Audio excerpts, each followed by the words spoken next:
اعوذ باللہ من الشیطان الرجیم بسم اللہ الرحمن الرحیم الحج اشہر معلومات فمن فرض فیہن الحج فلا رفث ولا فسوق ولا جدال فی الحج وما تفعلوا من خیر یعلمہ اللہ وتزودوا فإن خیر الزاد التقوى واتقون یا اولی الالباب صدق اللہ العظیم۔ 11ویں ابواب البر میں سے حج کا تذکرہ چل رہا ہے۔ پچھلی آیات میں بھی حج اور عمرے کے متعلق بات ہوئی، تو یہاں اللہ تعالیٰ فرماتے الحج اشہر معلومات، حج کے مہینے معلوم ہیں، شوال، ذوالقعدہ، ذوالحجہ، یہ حج کے مہینے ہیں 3۔ آج کل تو سہولت ہے، جلدی لوگ حج کے موقع پہ ہی جاتے ہیں، ذوالحجہ میں ہی جاتے ہیں، یا زیادہ سے زیادہ پہلے ذوالقعدہ کے آخر میں چلے جاتے ہیں، لیکن اس سے پہلے جو سہولیات نہیں تھی تو اللہ رب العالمین نے یہ 3 مقرر فرمائے، یعنی شوال سے پہلے اگر کوئی احرام باندھتا ہے تو باندھ لے، بے شک وہ تکلیف دہ ہے، لیکن مہینہ شوال کا ہے، اس سے پہلے نہیں، شوال کے مہینے میں، یعنی رمضان میں احرام باندھ کے چلا جاتا ہے بندہ تو اس کا حج نہیں ہوتا، کیونکہ اشہر حج یہی 3 ہے، شوال، ذوالقعدہ، ذوالحجہ، تو اس لیے فرمایا الحج اشہر معلومات، حج کے شہر، حج کے مہینے معلوم ہیں، شوال، ذوالقعدہ، ذوالحجہ کے بھی 10 دن ہیں، 9 عرفہ کا ہے، 10ویں دن پھر وہ قربانی کا دن ہے، اس کے بعد حج ختم۔ تو فرمایا فمن فرض فیہن الحج، جس نے اپنے اوپر لازم قرار دیا ان دنوں میں حج کو، یعنی حج پہ چلا گیا، نیت کر لی، نکل گیا حج کے لیے، ان دنوں میں اس پر حج فرض ہو گیا، تو اب وہ کیا کر لے؟ فلا رفث ولا فسوق ولا جدال۔ دیکھیں یہاں ایک پوائنٹ یاد کیجئے، اللہ پاک نے یہاں نہیں کا لفظ نہیں فرمایا، نفی کا لفظ فرمایا، یعنی یہ نہیں فرمایا فلم یرفثوا، اپنی بیویوں کے ساتھ بے حجاب مت ہونا، ولم یفسقوا، کوئی فسق و فجور، کوئی گناہ کا کام نہیں کرنا، یہ نہیں فرمایا، بلکہ ڈائریکٹ فرمایا فلا رفث ولا فسوق ولا جدال فی الحج، حج میں یہ تینوں ہے ہی نہیں، بالکل نفی کر دی۔ یعنی عام دنوں میں انسان جھگڑتے رہتے ہیں اور اپنی بیوی کے ساتھ مباشرت وغیرہ کرتے ہیں، حلال کام ہے، بالکل جائز ہے، لیکن وہاں یہ جائز چیز تو کیا ہے، جو ناجائز ہے وہ حرام ہے، تو پہلے سے حرام ہے۔ جیسے نماز کے اندر بہت ساری چیزیں ہیں، کھانا پینا حلال ہے لیکن نماز میں حرام ہے، چلنا پھرنا حلال ہے، نماز میں حرام ہے، ادھر ادھر گھورنا دیکھنا جائز ہے لیکن نماز میں جائز نہیں ہے، روزے میں کھانا پینا حرام ہے، حالانکہ کھانا پینا حرام ہے، حلال ہے عام طور پر، تو روزے میں حرام ہے۔ اسی طرح حج میں بھی بہت ساری چیزیں اس میں جن کو کہتے ہیں ممنوعات احرام، ممنوعات احرام، مباشرت کرنا اگر بیوی ساتھ ہے بے حجاب، یعنی اللہ تعالیٰ نے یہ فلا رفث کہتے ہیں بے حجاب ہونے کو، کہ یعنی اپنی بیوی کے ساتھ بے حجاب نہیں ہو سکتے ہو، ایک، اور دوسرے نمبر پر شکار کرنا یہ بھی ناجائز ہے، اور اسی طرح لڑنا بھیڑنا جھگڑنا بدتمیزی کرنا بد اخلاقی کرنا گالی گلوچ دینا یہ بھی جائز نہیں ہے، بال اور ناخن کٹوانا یہ بھی جائز نہیں ہے، خوشبو لگانا یہ بھی حج کے اندر جائز نہیں ہے، چہرے کو ڈھانپنا یہ بھی جائز نہیں ہے۔ یہ تو 5 6 7 چیزیں سب کے لیے ہے، باقی 2 چیزیں اسپیشلی مردوں کے لیے، عورتیں اس سے مستثنی ہے، سلے ہوئے کپڑے پہننا، سلے ہوئے کپڑے عورت پہن سکتی ہے، حج کے دوران مرد نہیں پہن سکتا، اور اسی طرح سر کو ڈھانپنا عورت ڈھانپ سکتی ہے، مرد نہیں ڈھانپ سکتا۔ ایک اور چیز بھی ہے کہ جوتے پہننا، چپل پہنے، چپل عام طور پر یہ بند جوتے پہننا بھی جائز نہیں ہے، تو لہٰذا بہت ساری چیزیں ایسی ہیں حج کے اندر کہ عام دنوں میں وہ چیزیں جائز ہیں لیکن حج کے اندر وہ جائز نہیں ہے۔ یہ اللہ کی طرف سے معلوم ہوتا ہے کہ عبادت ہماری سوچ اور سمجھ سے بڑھ کر ہے، ہم اپنی سوچ اور سمجھ اور عقل کو مت دوڑائیں، جہاں اللہ کا حکم آتا ہے، پیغمبر کا ارشاد آتا ہے، وہیں اسی کے مطابق سر تسلیم ہم کرنا پڑتا ہے، اپنی مرضی نہیں چلتی۔ اس لیے تو بدعات کہتے ہیں نا کہ جو چیز اسلام نے جو چیز نہیں بتائی پھر اس کو ہم اپنے اوپر لازم قرار دیتے ہیں، یہ بدعت ہو جاتی ہے۔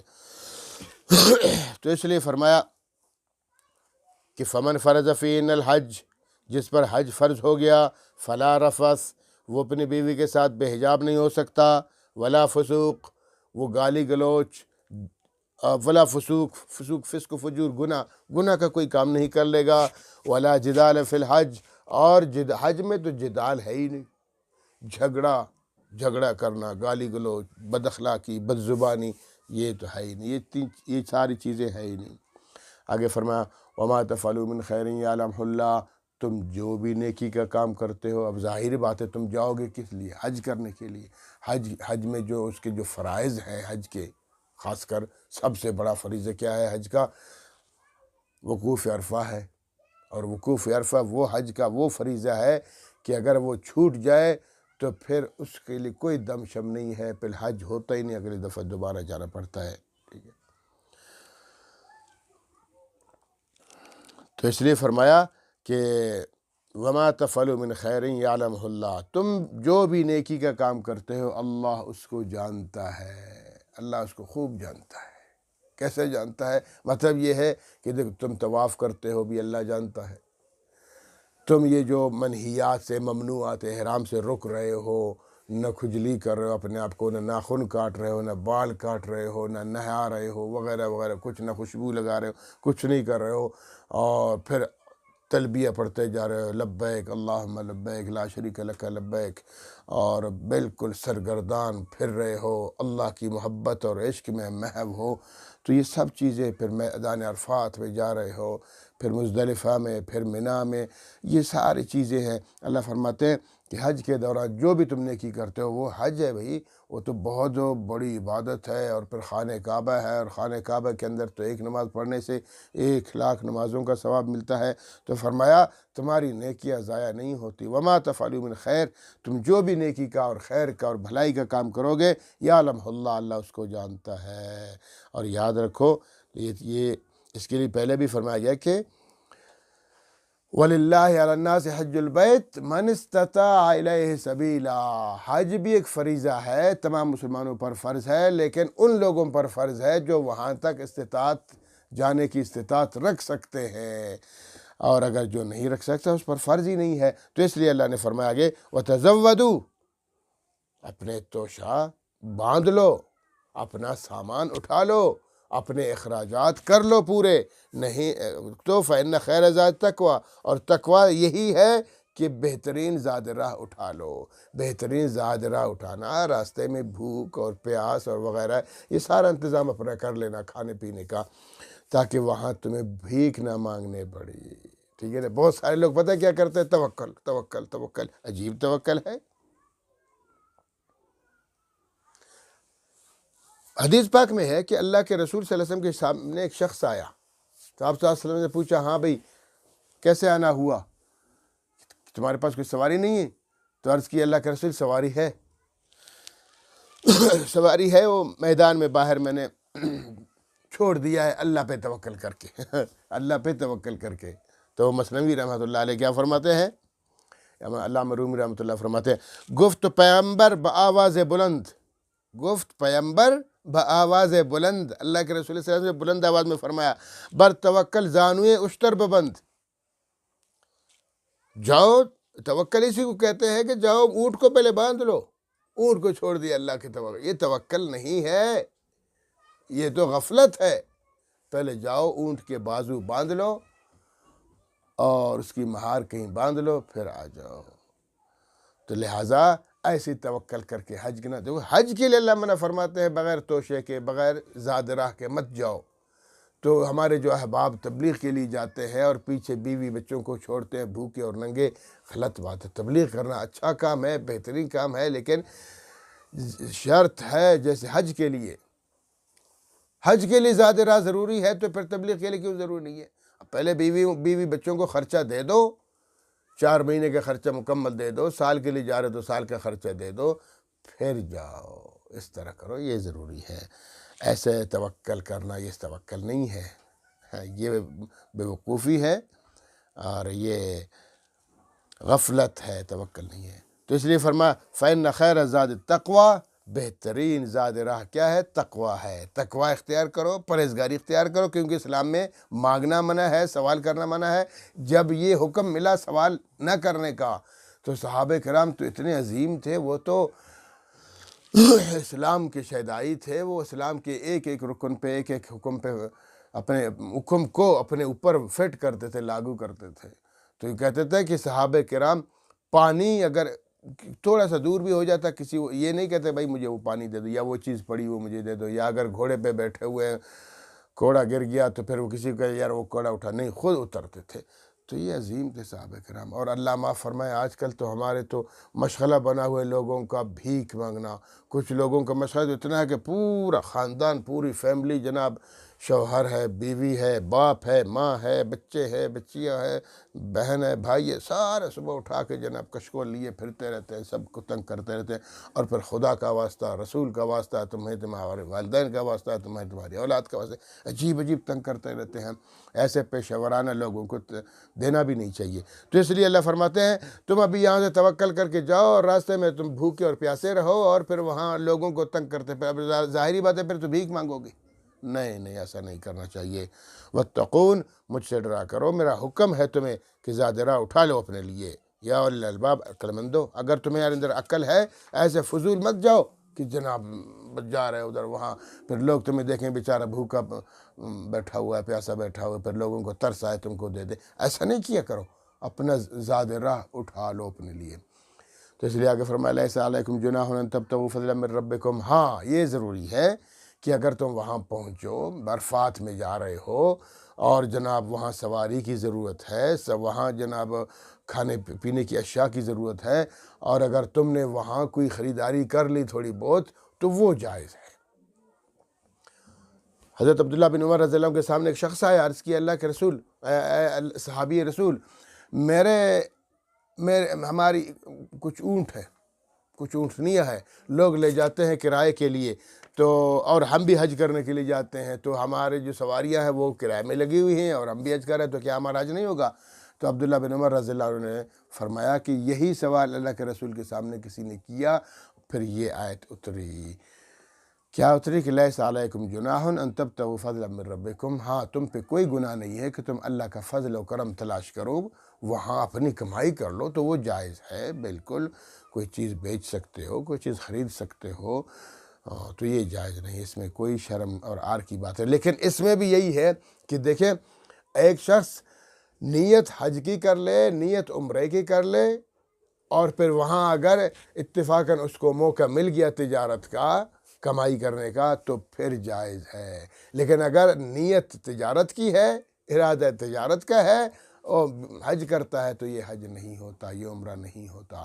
اور اگر دونوں کی نیت ہے پھر بھی غلط ہے، پھر بھی علماء کہتے ہیں کہ نہیں، یعنی ٹھیک ہے بھائی جاتا ہوں عمرہ کر کے آتا ہوں، وہاں کمائی بھی کر لوں گا، نہیں غلط بات ہے، حج کروں گا کمائی بھی کر لوں گا، دونوں کی نیت کر رہا ہے نا، بالکل جائز نہیں ہے، حرام ہے۔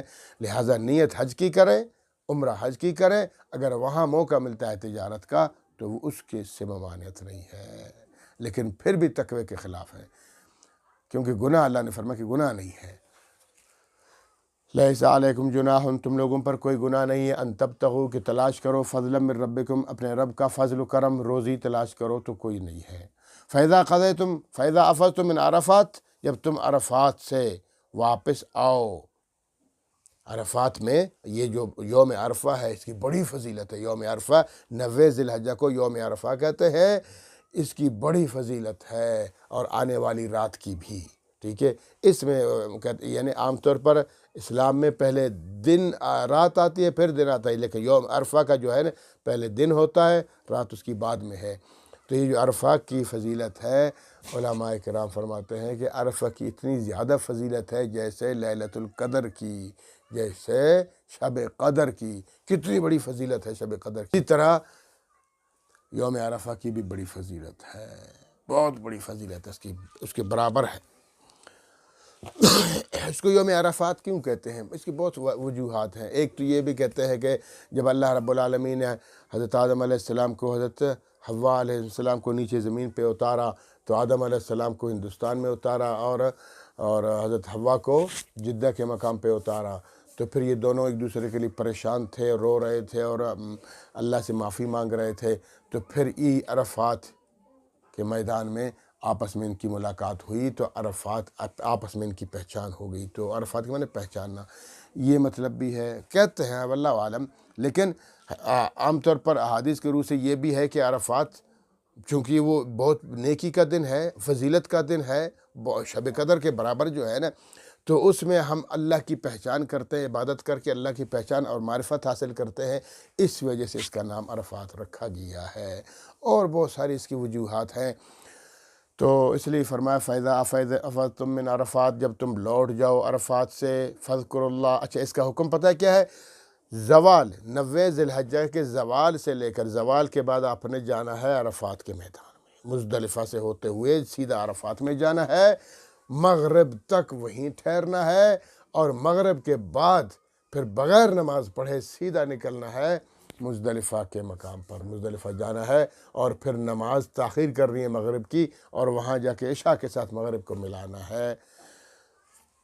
اللہ کا حکم ہے، تو دیکھیں عبادت بھی جو اللہ فرماتے ہیں اسی طرح کرو، ہم اسی طرح کرتے ہیں۔ ظہر کو عصر سے ملاؤ اس دن، اور جناب مغرب کو عشاء سے ملا دو۔ تو فذکر اللہ، اللہ کو یاد کرو، عند المشعر الحرام، پھر مشعر حرام۔ مشعر حرام کس کو کہتے ہیں؟ مزدلفہ۔ مزدلفہ میں ایک پہاڑ ہے، پہاڑی ہے، اس کو کہتے ہیں مشعر حرام، یعنی شاعر اللہ ہے، وہ محترم مقام ہے، وہ بڑی فضیلت والی پہاڑی ہے، وہ ادھر جاؤ۔ اس پہاڑی کے آس پاس کو کہتے ہیں، اس کے میدانی کو مزدلفہ کہتے ہیں، اور اس پہاڑی کو مشعر حرام کہتے ہیں۔ تو تم نے سارا دن گزارنا ہے، زوال سے لے کر مغرب کے بعد تک مزدلفہ میں گزارنا ہے، قیام کرنا ہے، ضروری ہے، لازمی ہے۔ اگر اس دوران نہیں پہنچ پاؤ گے تو پھر تمہارا حج ہی نہیں ہوگا۔ اور آگے فرمایا پھر مشعر حرام جانا ہے، اور پھر مغربین وہاں پڑھنی ہے نماز، اور پھر ساری رات وہیں قیام کرنا ہے، اور پھر صبح صادق کے بعد وہاں سے نکلنا ہے، پھر مینا کی طرف روانگی ہے۔ فرمایا وَاذْكُرُوهُ كَمَا هَدَاكُمْ، پھر اس طرح ذکر کرو اللہ کا، اس طرح یاد کرو اللہ کو، كَمَا هَدَاكُمْ، جیسے اللہ نے تمہیں ہدایت دی ہے، جیسے اللہ نے تمہیں ہدایت کی۔ کیا مطلب ہدایت دی ہے؟ یہ ہے بھائی یہاں سے جاؤ گے سیدھا عرفات میں۔ کچھ لوگ پتہ کیا کرتے تھے، کچھ یہ مکہ کے لوگ، جہالت تھی، انہوں نے سمجھا کہ بھائی ہم تو یہاں خادمین حرمین شریفین ہیں، حرم شریف کے خادمین میں سے ہیں، مکہ شریف کے خدام ہیں، تو ہماری ایک پہچان ہونی چاہیے۔ پہچان کیا ہے؟ کہ چونکہ عرفات مکہ کی حدود سے باہر ہے، کوئی 9 میل کے فاصلے پر ہے، تو حدود حرم سے باہر ہے، اس لیے ہمیں باہر جانا نہیں چاہیے۔ وہ مزدلفہ تک جاتے تھے، آگے عرفات نہیں جاتے تھے، تو اللہ پاک نے منع فرما دیا بھائی ایسا نہیں کرو۔ ایسا کیوں کرتے ہو؟ ثم افیضوا من حیث افاض الناس، ہاں وہ آگے چل کر آتا ہے۔ تو وَاذْكُرُوهُ كَمَا هَدَاكُمْ، اس طرح ذکر کرو اللہ کو، یاد کرو جیسے اللہ نے تمہیں حکم دیا ہے۔ وَإِن كُنتُم مِّن قَبْلِهِ مِنَ الضَّالِّينَ، اگر جو تم اس سے پہلے گمراہ تھے، اگر تم اس سے پہلے ہدایت یافتہ نہ ہی تھے، اب ہدایت آ گئی، نہیں، اسی کے مطابق چلو۔ ثم افیضوا من حیث افاض الناس، پھر لوٹو من حیث افاض الناس، جہاں سے تم لوگ لوٹتے، جہاں سے باقی سارے لوگ لوٹتے ہیں۔ کہاں گئے تھے؟